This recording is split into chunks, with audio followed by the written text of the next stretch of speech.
Welcome to the ReUp Men's Podcast with Tim Brown. I'm Brandon Porter. Thanks for joining us.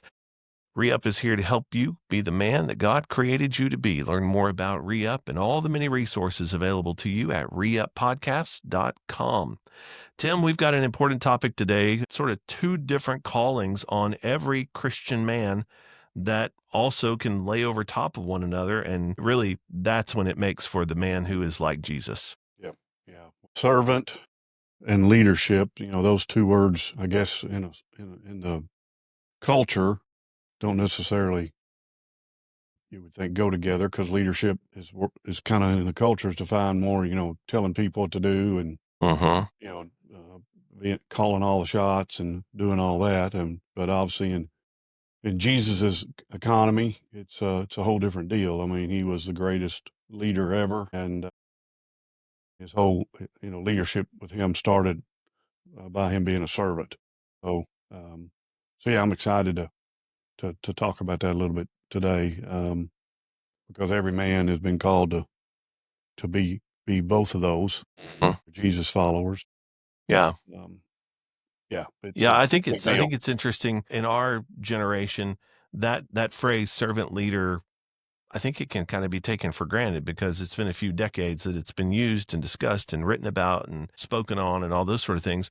But really think about it, a servant is the one who, especially back in the days of the New Testament, would have been viewed as the lower class, kind of the one at the foot of the table, at the end of the table, where the leader was really kind of the dictator almost, just to think about that. Big chair at the big table. Yeah, absolutely. Yeah. And Jesus takes those things and not only does he teach it in a way that kind of flips all of that upside down on his head, but he actually models it. And it's what he tells his disciples that he expects from them. And it's not, it's them doing as he has done for them, to them, and led them to see over those 3 years that he spent together training them. Yeah. I mean, you immediately you think of John 13, where Jesus did something that really in that culture back then, especially, people wore sandals or were barefooted, and there was no pavement or sidewalks or whatever, and no Hoka tennis shoes or On Cloud or whatever. That wasn't a plug. They're not either one of those are a sponsor or whatever, but people think about those shoes for comforts. But he when he takes the base of water and towel and walks up and starts washing feet. I mean, that was considered to be a pretty lowly job back then, because people's feet were filthy back then, really. Because again, they sandals, barefooted, whatever, a lot of dust and just Other things. Yeah, other things. And Yeah. when my boys were little, my dad had this reputation. When he was barefooted, they were like, "Dad, Pops, you got the ugliest feet. Your toenails look awful. They're nasty. I wouldn't touch those for all the money in the world." So, it's kind of that lowly thought process. But yet Jesus makes it very clear, that, of course, they try to stop him, and he's like, "No, this is what I do for you is I'm showing you what a leader, a servant really, really does. And the least will be first, and all that he taught there." So yeah, those are I think that picture right there, John 13, is as good a picture. Fantastic. Of the greatest leader to ever walk the earth, humbled himself. Absolutely. Wash those guys' feet. Yeah, absolutely. So we want to bounce around the different spheres of a man's life as we think about servant leadership. But Tim, let's try to, Jesus is the model of that servant leadership. Let's try to create a little bit of a definition of servant leadership. And so help us do that. Well, right out of the gate, I think we got to understand that leadership really is a heart issue. It's not a title. It's not a a role. I mean, obviously, when God anointed or had Samuel anoint Saul, Saul looked like a leader in the people's minds, but when he anointed David, David didn't have that look, and God made it very clear that through Samuel that God looks at the heart. That's the core of leadership. So, and then a servant, what's a servant do? It's obviously it serves others. It puts others' needs first. So to me, servant leadership is kind of defined as a action from your heart that puts others first. I mean, that's again, leadership is a heart issue. There's lots of guys that I would follow anywhere off a cliff that never had their title as of CEO or president or leader, whatever, but they were leaders. But they were some of the most humble servants. There was something different about them, and so I think we could use a lot of words. I think descriptives of servant leadership. But when I think about it, it's putting others first, and everything you're doing is from your heart, not from from a position or a title or whatever. You really don't even think about it. You just do for others, and by example, people follow that. That's a leader. I've said numerous times there were things about certain. I think about men. Bob, who really, I guess you could say, led a ministry, although he didn't really have a team of people he led. But then a man I worked for a long time in the corporate world by the name of Jim McEachran. I mean, he had the title of CEO of a major corporate company, but was the biggest servant leader I've ever seen in the corporate world. And to me, he showed me what Jesus would have been like if he'd have had a corporate job. And so I think people recognize servant leadership so easily when they see it because it's just a different approach to leading people. And again, it all comes from the heart. I mean, the study that I wrote years ago, that part of the ReUp curriculum, called the Impact Study. Well, the subtitle of that is Leading Others with God's Heart. And so I think that's could be a definition of servant leadership, is leading others with God's heart. Yeah, that's good. I think it's interesting you say that about sometimes it's hard to define, but it's easy to recognize. So let's think maybe about a man that you've just been able to recognize it as he is displaying it in his role as a husband. We'll get to father in just a moment, but let's think first of all about a husband. You don't have to necessarily call any names, but just what are some characteristics that pop out at you? Well, anytime I think about leadership in a marriage and fatherhood, well, just overall in our culture, is a term that I was introduced to many years ago that applies so much to everything in our life. But it's the principle of the cross.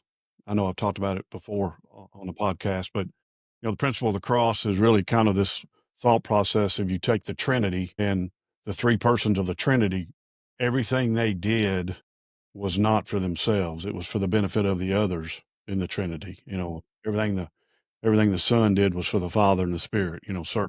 So in applying that to marriage from a leadership role, we think a husband is leading. Well, you kind of make all the decisions, and you kind of run the show, you're in charge and so forth. But no, really true leadership in a marriage, servant leadership, using that principle of the cross, is a, every decision I make, I need to understand, how's it going to affect my wife before I decide. I mean, because I'm naturally programmed to decide how it's going to affect me. But no, I need to, how's it going to affect my wife? How's it going to affect my kids? And to me, that's a whole different way of leading and making your decisions. Again, in the corporate world, a leader, a CEO, or somebody's got a title on their business card can look at things and go, well, we're going to do this. Well, is that really what's best for everybody? Well, it's what it thinks best. And servant leadership, using that principle of the cross thought process, is, no, how it affects me is the least. Again, back to the least will be first, because if it affects how it affects my wife, I'm gonna get a benefit out of that, negative or positive. So yeah, I am actually being affected by the decision or the leadership, but by thinking about how it affects her first, then obviously it ripples into my world and affects me personally as well. So I think that's how it would apply in a marriage. I think a servant leadership is that principle of the cross thought process. I mean, if you lead your marriage from that perspective, the principle of the cross, you're going to be a servant leader easily, because you're putting them first. You're Mhm. serving their needs and what's best for them first. Yeah, I wanted to say this, listening to you talk about that reminded me, I wanted to say this at the top of the podcast that, we are not here because we've perfected that. I thought that's what this was Was about. oh, So, is that well, right? I probably need to get off the call then because I didn't realize that. I thought it was because I had it all figured out, you Well, know? then we'll Oh let my you be the panel expert today, and I'll my just be the gosh. Yeah. inquisitor. Woo. Yeah. Yeah. Yeah. That's a great disclaimer. Yeah. Yeah, Yeah. Yeah. so Don't you may not want to fully take what these two idiots have got to say. There's that's our right. disclaimer. Yeah. Yeah, that's right. Let's expand it then, and let's kind of roll it out into the family. So Mm. if that's what it looks like in marriage, then what about when the kids get into that picture? Yeah. Yeah. Wow. That's it's of course here I am with 4 grandkids now, and Uh-huh. my wife and I say this all the time about how stupid we've become since we've had these grandkids because we do things we would have never done with our boys. We let them get away with things we would have never let our boys get away with. I don't want to sound too much like a hypocrite on this today, but when it relates to your family, because I mean, there's not a single guy who does not want the very best for their kids and their family. It's amazing the things we would fight through to make sure our kids get the best that they could possibly have. I mean, that's human nature. God put that in us. But that's not necessarily always the right thing to do when I'm leading. So again, I think it's got to have some of that principle of the cross thought Uh, process with it uh-huh. and realize, okay, how's this really going to impact my son and his brother and his mom? It's maybe even his friends, depending on what you're dealing with. So again, I think it's a kind of a tightrope to walk because Uh-huh. we're always going to want the best for our kids. We want them happy. We want Uh-huh. them to feel like we're great parents and we're we're the parents that their buddies would like to have. We Uh-huh. all want to be those people. But in leadership as a servant, and again, you and I both have talked about this because we both had these struggles when our kids were younger. But I had anger issues Yeah. when my kids were younger, and I definitely didn't use the servant leadership approach back then because I made a lot of leadership decisions focused on me instead of them, and I let my anger drive drive that bus occasionally in those decisions. So, but I really think it's just again, hate to keep beating a dead horse, but just that principle of the cross thought process is okay. Is this really what's best for Uh-huh. my family, for my kids, for my marriage, my grandkids, whatever it may be. Yeah.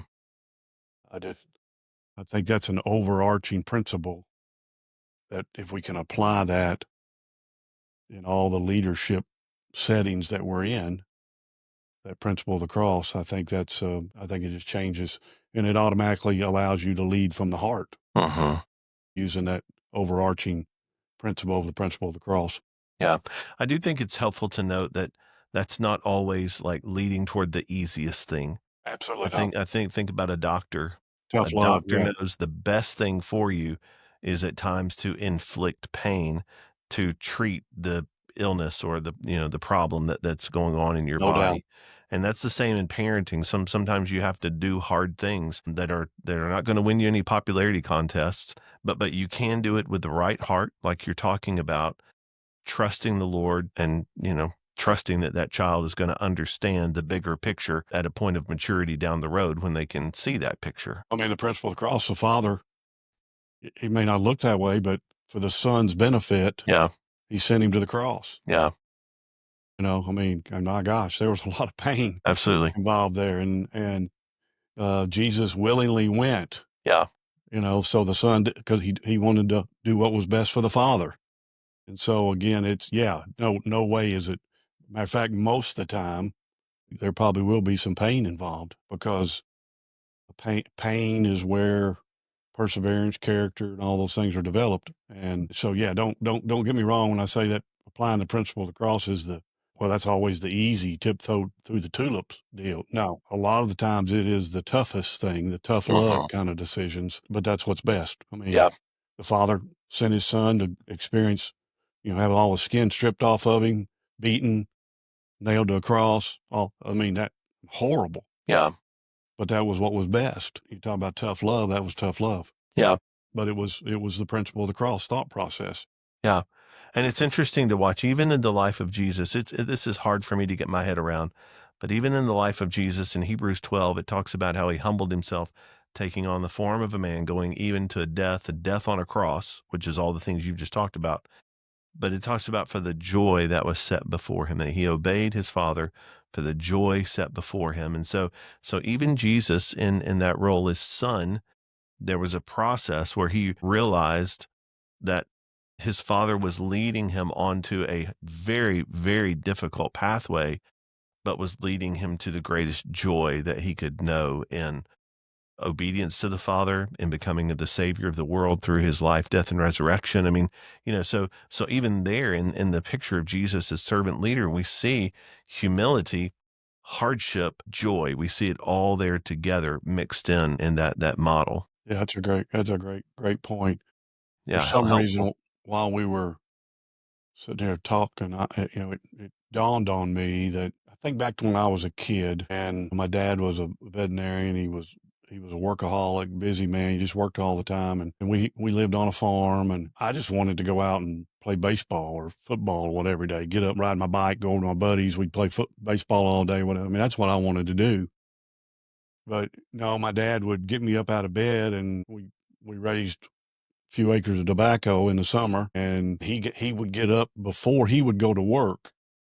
He would go out there with us, and he didn't just tell me to go out there and work in the tobacco.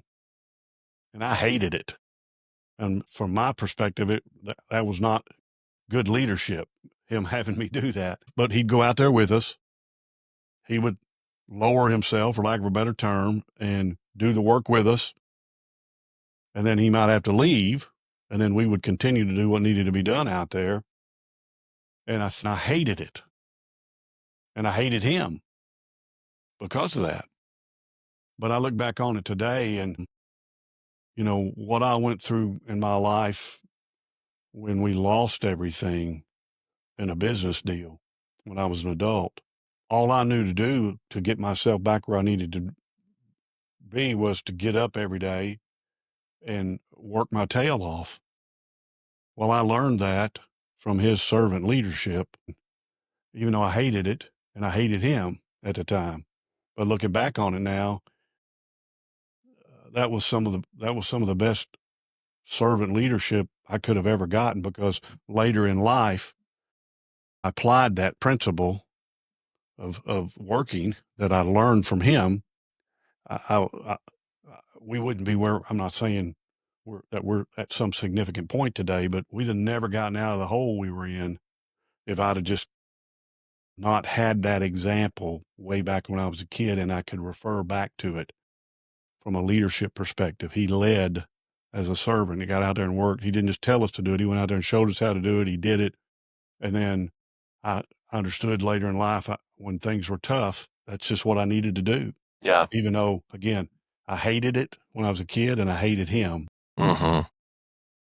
But I know that was tough for him to do, because, I mean, I called him names. I would pitch fits. Our relationship was strained. I know that wasn't easy on him to do that. He could have very easily gone, okay, you can go play with your buddies. No, he stood his ground, and um, did what needed to be done Hmm. from a leadership perspective. Hmm. And yeah, so I don't know why that popped into my mind, but I just think that's a practical example, because I think a lot of times when we talk about some of these things with guys, they're like, well, that's great, but I'm not really sure how practically what you're talking about would work. So, well, I'm not saying you get your kids up every day and treat them like slaves and whatever, but that just popped into my head. I don't know, the Lord just kind of put that in my mind to use as an example here. Yeah. Well, I do think there's a great example of servant leadership has a long-term view of things.